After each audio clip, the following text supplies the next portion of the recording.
मैं अंकित कुमार, भौतिक प्रवक्ता, लाला जगदीश प्रसाद सरस्वती विद्या मंदिर, जानसठ रोड, मुजफ्फरनगर से। आज हम लोग गॉस प्रमेय का एक अनुप्रयोग गोलीय कोष के कारण वैद्युत क्षेत्र की तीव्रता को पढ़ेंगे।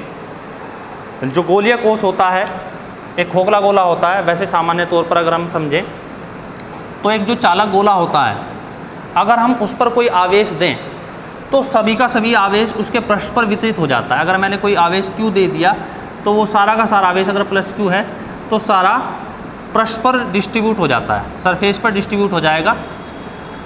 और अगर कोई अचालक खोखला गोला है तो उस पर भी पृष्ठ पर हो जाएगा। तो एक गोलीय कोष चालक गोले की तरह व्यवहार करता है। तो अब हम लोग गोलीय कोष के कारण वैद्युत क्षेत्र को पढ़ेंगे। हम मान लेते हैं कि हमारे पास एक गोलीय कोष है। माना हमारे पास एक गोलीय कोष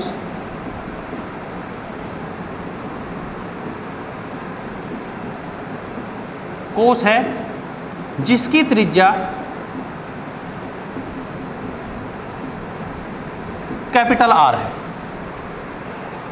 और जिस पर प्लस Q आवेश स्मॉल q लेते हैं हम, स्मॉल q आवेश समान रूप से वितरित है।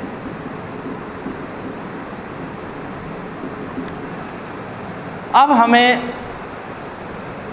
वैद्युत क्षेत्र ज्ञात करने के लिए एक गॉसियन सरफेस की हम लोग कल्पना करेंगे जिसकी त्रिज्या स्मॉल r है। तब हमारे पास तीन सिचुएशंस होती हैं कि एक तो गोले के अंदर हमें वैद्युत क्षेत्र ज्ञात करना पृष्ठ पर, और इस गोले के बाहर। तो सबसे पहले हम कल्पना करते हैं, माना एक गॉसियन गोलीय पृष्ठ जिसकी त्रिज्या स्मॉल r है तथा गोलीय कोष के संकेंद्री है, यानी कि दोनों के केंद्र समान है। सबसे पहला सिचुएशन ये है कि small r is less than capital R, अर्थात जो गॉसियन पृष्ठ है वो गोले के अंदर है। हम मान लेते हैं कि हमारे पास यही वो गोला है और गॉसियन पृष्ठ अगर मैं बनाऊं, इस गोले की त्रिज्या तो कैपिटल R है और गॉसियन पृष्ठ की त्रिज्या हमने मान लिया स्मॉल r है। जहाँ पर हमें वैद्युत क्षेत्र ज्ञात करना है स्मॉल r दूरी पर, ये हो गया स्मॉल r। ये गॉसियन पृष्ठ हो गया, काल्पनिक पृष्ठ है। तो अब r की वैल्यू कैपिटल R से कम है, यानी कि गॉसियन पृष्ठ की जो त्रिज्या है वो गोलीय कोष की त्रिज्या से कम है। तब हम लोग कैलकुलेट कर रहे होंगे गोलीय कोष के अंदर इलेक्ट्रिक फील्ड। तो गॉस प्रमेय के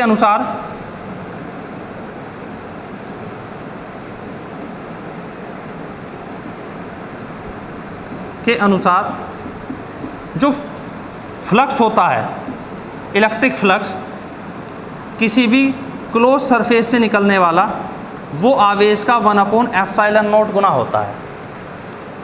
अब यही हम अप्लाई करेंगे। सबसे पहली बात, Q होता है charge enclosed by the surface, यानी कि गॉसियन पृष्ठ ने कितना आवेश गोलीय पृष्ठ के अंदर है, कितना एनक्लोज किया है, कितना आवेश पृष्ठ के अंदर है, बंद किया हुआ है उसने वो। अब यहाँ पर हम देखते हैं, क्योंकि ये गोलीय कोष है तो यहाँ पर जो भी आवेश दिया होगा वो पृष्ठ के ऊपर वितरित होगा। इस गोले के अंदर आवेश कितना होगा? 0। तो हमारा जो गॉसियन पृष्ठ है वो तो गोले के अंदर है, अतः इस गॉसियन पृष्ठ के अंदर आवेश कितना होगा? 0। तो जो Q का मान है यहाँ पर, जो हम Q लेते हैं ये जो Q लेते हैं हम, इसका मान यहाँ पर कितना होगा? 0 होगा। क्यों होगा? क्योंकि गोले के अंदर गॉसियन पृष्ठ के अंदर, गॉसियन पृष्ठ के अंदर आवेश शून्य होता है। चार्ज जो है वो कितना होता है, जीरो। तो यहाँ पर हमने जो हमारे थ्योरम था क्या था, E vector dot d s vector बराबर q over epsilon naught. Q था यहाँ पर चार्ज एनक्लोज, क्यू कितना है, जीरो है, तो इसलिए ये हमने लिख दिया जीरो। अगर जीरो ये आया तो ये कंप्लीटली कितना हो गया, zero. E dot d S क्या लिखूंगा मैं इसे, E D S cos theta. तो यहाँ पर हम लोग देखते हैं ई बराबर भी कितना हो जाएगा, जी, क्योंकि कंप्लीटली जीरो है। सरफेस एरिया तो जीरो नहीं हो सकता, तो कौन जीरो होगा, ई जीरो हो जाएगा। तो जो वैद्युत क्षेत्र है किसी भी गोलीय कोश के अंदर कितना होता है, शून्य होता है। तो यहाँ से हम लोग निष्कर्ष निकाल सकते हैं, कभी भी अगर हमें प्रूव करना हो कि किसी भी चालक गोले के अंदर वैद्युत क्षेत्र शून्य है, सिद्ध करो, तो हम इस तरीके से भी प्रूव कर सकते हैं, सिद्ध कर सकते हैं। क्योंकि गोले के अंदर आवेश शून्य है, इसीलिए ये वैद्युत क्षेत्र भी कितना हो जाता है, शून्य हो जाता है। अब हम लोग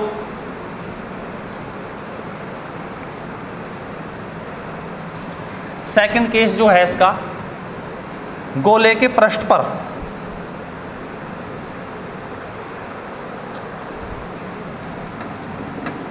अगर गोले के पृष्ठ की बात करें, हमारे पास एक गोला था जिस पर हमने स्मॉल क्यू चार्ज डिस्ट्रीब्यूट किया था।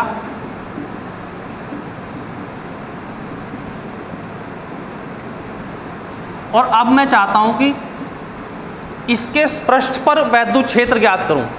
पिछले केस में हमने क्या किया, इसके अंदर ज्ञात करना था, तो हमारा गॉसियन पृष्ठ हमने कहाँ लिया, इस गोले के अंदर लिया, गोलीय कोश के अंदर लिया। अब मैं चाहता हूं कि मैं वैद्युत क्षेत्र कहाँ ज्ञात करूं, इस गोले के पृष्ठ पर ज्ञात करूं। तो मुझे जो गॉसियन पृष्ठ है वो भी कहाँ बनाना पड़ेगा, इसके पृष्ठ पर। तो मैं गॉसियन पृष्ठ ऐसे लेता हूं जो इसके सरफेस के बिल्कुल क्लोज हो, बहुत ज़्यादा बाहर नहीं, बिल्कुल इसके सरफेस के क्लोज हो, यानी कि small R, radius of Gaussian surface is approximately equal to radius of spherical cell. अर्थात गॉसियन पृष्ठ की त्रिज्या गोलीय कोश की त्रिज्या के लगभग बराबर है, या थोड़ी सी ज़्यादा होगी, यानी कि बिल्कुल इसने इस पूरे गोले को क्या कर लिया, एनक्लोज कर लिया है। तब अगर ऐसी स्थिति है तो जो गोले की त्रिज्या है वही त्रिज्या मैं किसकी ले सकता हूँ, गॉसियन पृष्ठ की ले सकता हूँ। अब अगर मैं गॉस थ्योरम का प्रयोग करूँ, मैं यहाँ लिख देता हूँ, सर्वप्रथम बस गॉस थ्योरम, गॉस प्रमेय के अनुसार,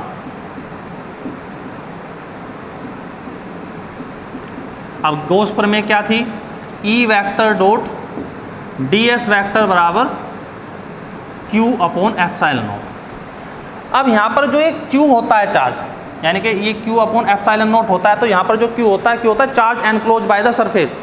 अब हम यहाँ देखते हैं कि ये जो गॉसियन पृष्ठ है, इस गॉसियन पृष्ठ ने पूरे गोले को एनक्लोज किया है, पूरा का पूरा जो गोला है, पूरा स्फीयर है, वो इस गॉसियन पृष्ठ के अंदर है। तो गोलीय कोश पर जितना भी आवेश होगा वो आवेश इस गॉसियन पृष्ठ के अंदर भी आ गया, यानी कि गोले पर कुल आवेश बराबर कितना हो गया, जो गोलीय कोश पर जो आवेश है वही क्या हो गया, गॉसियन पृष्ठ के अंदर के कुल आवेश हो गया। तो यानी कि मैं ऐसे लिख दूंगा ई, बल्कि यहाँ से भी हम लिख सकते हैं ये डॉट प्रोडक्ट है, तो E D S cos theta बराबर हो गया, क्यू चार्ज एनक्लोज था तो क्यू अपॉन एप्सिलॉन नॉट आ गया। अब इसकी बात करते हैं, पृष्ठ पर धनात्मक आवेश है तो इससे वैद्युत क्षेत्र रेखाएं ऐसे निकलेंगी लंबवत बाहर की ओर। तो जो वैद्युत क्षेत्र है वो लंबवत बाहर की ओर आ रहा है, और अगर मैं इस पर एक छोटा सा स्मॉल डीएस एलिमेंट बनाऊं, क्षेत्रफल का एक एलिमेंट लूं, तो उसकी दिशा भी कहाँ होती है, लंबवत बाहर की ओर होती है।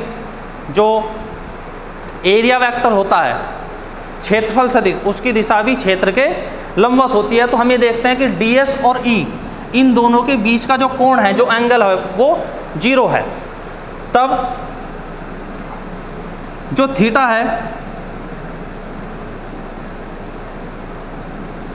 थीटा बराबर कितना है यहाँ पर 0 डिग्री। यहाँ से हम लोग देख सकते हैं इस चीज़ को, थीटा है 0, तब e ds cos 0 बराबर q upon epsilon not. cos 0 की वैल्यू कितनी होती है 1 होती है ऑब्वियसली, तो e ds लिख लेंगे हम, e बराबर q upon e dot ds बराबर q अपॉन एप्सिलॉन नॉट।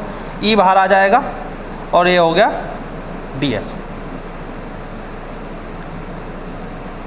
अब यहाँ पर हम देखते हैं ये क्लोज इंटीग्रेशन है, ये वाली टर्म इसका सरफेस एरिया का, सरफेस एरिया एलिमेंट का क्लोज इंटीग्रेशन। इसका मतलब क्या होगा, अगर इस पूरे गोले पर ऐसे छोटे छोटे एलिमेंट्स हैं, उन सब के एरिया को ऐड कर देना है।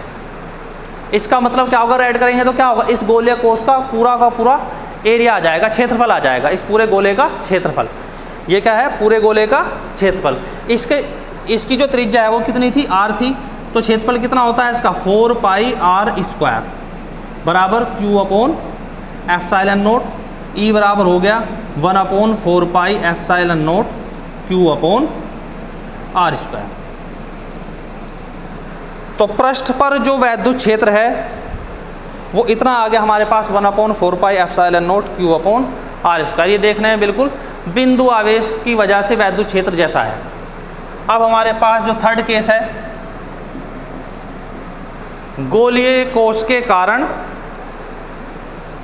गोलीय कोश के बाहर के किसी बिंदु पर, मान लो हमारे पास इस बार ये बिंदु P मिल गया कि यहाँ पर वैद्युत क्षेत्र ज्ञात करना है, तो हम इससे ही जाता हुआ एक गोचन पृष्ठ बना देंगे।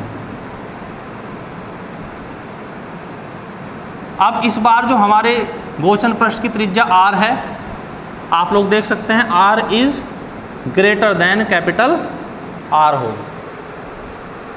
फिर से गॉस थ्योरम के अकॉर्डिंग हम लोग लिख सकते हैं E ds E vector dot ds vector बराबर होगा q अपॉन एप्सिलॉन नॉट होता है। अब चार्ज एनक्लोज कितना है, गोले कोस पर q था, और ये पूरा का पूरा जो गोला है गॉसियन पृष्ठ के अंदर है, तो हम इसे क्या लिखेंगे, q अपॉन एप्सिलॉन नॉट, क्योंकि चार्ज एनक्लोज कितना हो गया, स्मॉल q हो गया।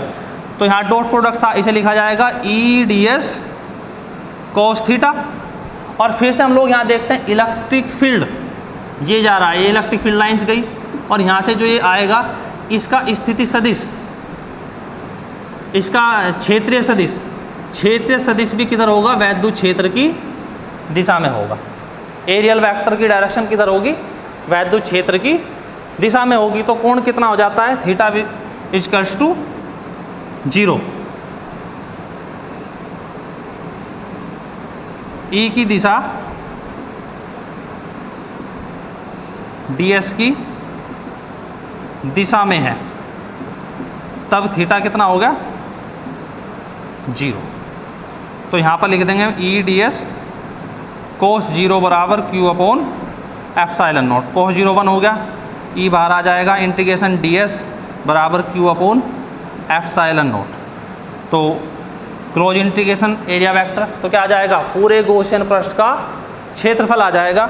ये हो जाएगा E बराबर E into 4 pi small r square बराबर q अपॉन एप्सिलॉन नोट। तो E इजकल टू आ जाता है 1 upon 4 pi epsilon note q upon r square. तो इस प्रकार से हम देखते हैं कि जब हम लोग गोलीय कोश के बाहर वैद्युत क्षेत्र ज्ञात करते हैं, तो उस समय जो हमारा गोलीय कोश है वो बिंदु आवेश की भांति व्यवहार करता है। ये देखिए R, तो ये बिंदु आवेश की भांति व्यवहार करेगा। तो अगर कभी भी हमें गोलीय कोश के बाहर वैद्युत क्षेत्र निकालना पड़े, तो हम बिंदु आवेश जैसा एक सूत्र लगाएंगे, वो भी यही था 1 upon 4 pi epsilon note q upon r square, और जहाँ पर दूरी कहाँ से लेंगे, केंद्र से। ये ऐसा व्यवहार करता है जैसे सारा का सारा आवेश कहाँ संकेंद्रित हो, केंद्र पर हो। ठीक है ना। अगर हम एक ग्राफ प्लॉट करें वैद्युत क्षेत्र और दूरी r के लिए,